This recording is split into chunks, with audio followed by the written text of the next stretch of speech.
O que que eu preciso saber de SQL para me tornar um cientista de dados? Bom, eu já falei em algum vídeo aqui para vocês que SQL sim é bastante importante na vida de um cientista de dados e que no começo da minha carreira eu não sabia direito SQL e aprendi depois. E hoje sim, eu acho que é muito importante. Isso é essencial para a gente evoluir na nossa carreira e mesmo para a gente começar na área, tá? Então eu já mostrei até alguns requisitos de vagas aqui que pedem mesmo SQL para cientistas de dados e vocês podem conferir vocês mesmos lá no LinkedIn, que tem um monte, tá? Bom, que eu já falei aqui, vocês já sabem, mas uma coisa que eu nunca falei e que é recorrente nas minhas caixinhas lá no Instagram, se você não me segue, vai lá me seguir, pode me mandar perguntas que eu estou sempre respondendo lá. Então, uma coisa que sempre me perguntam é o que exatamente eu preciso saber de SQL para me tornar um cientista de dados? Porque a gente já sabe que sim, é importante, mas o que que é importante a gente saber? E é isso que eu vou responder nesse vídeo aqui para vocês. E para quem não me conhece, eu sou o André Cunioche, sou cientista de dados e nesse meu canal aqui eu falo sobre ciência de dados, transição de carreira e tudo que está relacionado a essa área. Beleza? Agora sim, vamos lá para o vídeo. Vocês já estão vendo até aqui na minha tela, eu criei uma página aqui no meu Notion só para me organizar melhor aqui, para eu explicar para vocês um pouco melhor o que que eu acho que é importante saber de SQL para um cientista de dados. E é importante eu frisar aqui também que isso aqui é o que eu uso e que eu vejo que muitos cientistas de dados mais próximos a mim usam também, tá? Então, assim, vai ter cientistas de dados que usam mais? Vai ter, sim, com certeza, e vai ter aqueles que usam menos ou quase nada também. Mas eu acho que isso aqui, se você souber esse tanto de coisa que eu vou mostrar para vocês, acho que já vai ser mais que suficiente, beleza? Então, ó, então eu começaria aqui por consultas. Consultas, o que que são essas consultas, né? São as questões mais básicas ali para quando a gente vai consultar uma tabela num banco de dados lá. Então, isso aqui que a gente faz. Eu uso mais o SQL mais para fazer as consultas, né? Nos bancos de dados, trazer essas informações e depois eu fazer as análises, os modelos em Python, tá? Então, assim, é muito importante mesmo eu saber, até para fazer algumas análises prévias também, eu uso bastante o SQL. Então, começaria com as questões de consultas mais básicas, né? Que é o select, como vocês estão vendo aqui, where, order by, limit, que é só para a gente limitar ali o número de visualizações que a gente está vendo, distinct, né? Para ver quais são os valores distintos que a gente tem. Depois eu partiria para essas questões de agregação, que é o sum, né, que é a soma, average, count, mínimo, máximo. Então isso aqui é tudo bastante importante também. Agrupamento eu uso muito, né? Então group by aqui eu vou usar bastante mesmo no meu dia a dia.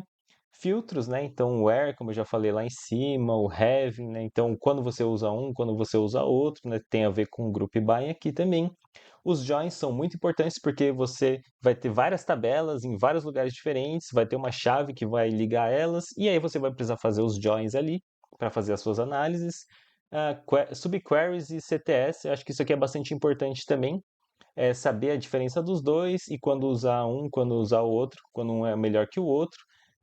Manipulação, então, insert, delete, update, né, das tabelas ali como um todo, e as funções de janela também, que acho que são bastante importantes. Então, tipo, row number, rank, assim. Isso que eu uso um pouco menos do que os outros, mas são importantes também. Mas assim, se você souber tudo o resto e não souber isso aqui, não se preocupa também, porque quando você precisar, você vai saber encontrar a resposta também. Então, assim, eu particularmente acho que isso aqui tudo que eu falei, já é um bom começo, assim, já dá para você se virar muito bem como um cientista de dados para fazer suas queries no SQL, tá? Então, já dá para se virar muito bem e para mim é o suficiente, eu não fujo muito disso. Se eu precisar de alguma coisa a mais, eu vou lá e procuro, assim, mas assim, isso aqui já é 99% do que eu uso de SQL, tá? Falando isso, tem algumas questões aqui que são importantes também. A primeira delas é que eu sempre faço desafios de SQL lá na área de membros, então se você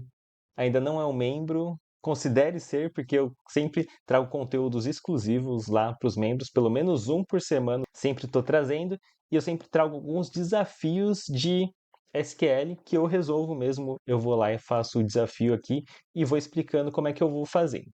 Onde que eu faço isso? No DataLemur. Eu vou mostrar aqui para vocês e vou resolver um agora com vocês aqui para vocês verem como é que é. O DataLemur é essa plataforma aqui para praticar mesmo, né? Para a gente fazer praticar Python, SQL e algumas outras questões também. Eu uso bastante ele para o SQL, que eu acho muito interessante.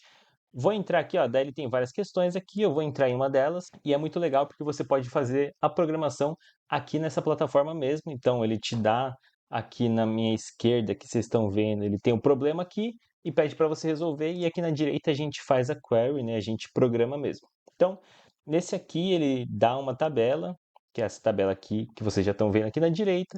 Se eu rodar esse código aqui, eu já vejo qual que é essa tabela.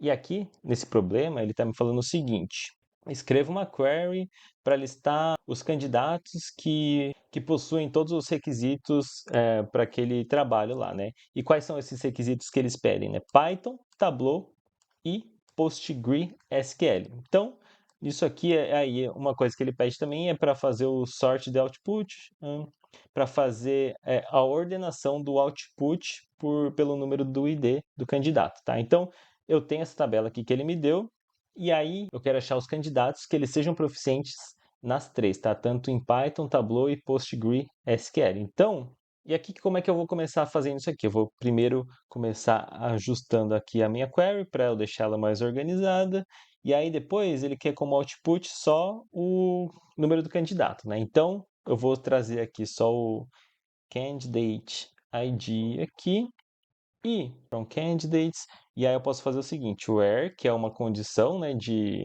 é um filtro que a gente tem, e aí eu posso fazer o seguinte, where skill, então a variável skill, ela tem que estar dentro do quê? In, o que eu quero que ela me retorne é o seguinte, Python, quem tem Tableau e PostgreSQL. Deixa eu só copiar daqui para ficar mais fácil. E é isso aí. Beleza. Se eu rodar isso aqui, ele vai me trazer as pessoas que têm pelo menos uma delas, né? Então, quem tiver com Python, Tableau ou PostgreSQL, ele vai trazendo. Esse candidato aqui, 1, 2, 3, ele tem os três, né? Então, ele apareceu 3 vezes aqui pra gente. E aí já começa a surgir nossa resposta, né? Então, se eu fizer o seguinte, esse outro candidato, eu já deixar uma coisa clara aqui nesse outro candidato, o 3, 4, 5, ele apareceu 2 vezes só. Então ele só tem 2 desses requisitos aqui, ele não tem os 3, né? Então é por aí que a gente vai construir a nossa resposta. É o seguinte, a gente pode dar um count aqui, count, beleza? Count qtd. E aí, o que a gente vai fazer? A gente vai usar o group by, que é aquela outra questão que eu tinha falado para vocês. Só que eu preciso deixar uma vírgula aqui, beleza? E aqui eu vou usar o group by e eu vou agrupar por candidatos. Ele vai me aparecer o seguinte: quantas vezes cada candidato apareceu aqui para mim. Então, vocês podem ver aqui que esses 2 primeiros candidatos, eles têm os 3 requisitos que são mandatórios lá. Então, esses são os que deveriam aparecer na nossa resposta final, enquanto esses últimos 3 candidatos aqui, eles não deveriam aparecer, porque eles não têm os 3 requisitos mínimos, tá? Aí, como é que a gente pode fazer? Então, a gente está construindo a nossa resposta a partir daqui. Existe um mecanismo que é o having, e como é que a gente usa ele? Eu posso usar o having dessa forma aqui, ó. Eu vou tirar esse count daqui, vou trazer só o candidate ID ali, né? Porque é a única questão que a gente quer na nossa resposta. Eu vou colocar esse count aqui embaixo, count maior que 3. O count, só que eu preciso colocar isso dentro de um filtro, né? E esse filtro vai ser o having. Então é o seguinte, having count maior do que 3, ou seja, quem tem. Maior que 3 não, né? Igual a 3. Quem tem esse count aqui, que é a quantidade de vezes que ele aparece, igual a 3, vai ser a nossa resposta final. Deixa eu ver se isso aqui já vai rodar assim. Opa, lógico, né? Ele não rodou aqui porque eu esqueci, eu tirei o group by.